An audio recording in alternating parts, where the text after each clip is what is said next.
স্বার্থপর রে, বড়ই স্বার্থপর।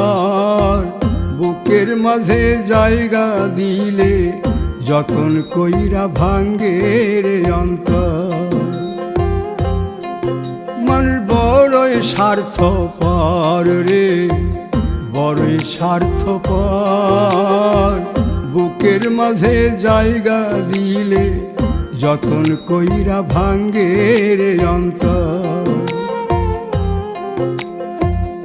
অচিনা এক জংলা পাখি যতন কইরা বুকে রাখছি, বুকের পাজর ভাঙ্গা সে যে সাজায় অন্যের ঘর রে, সাজায়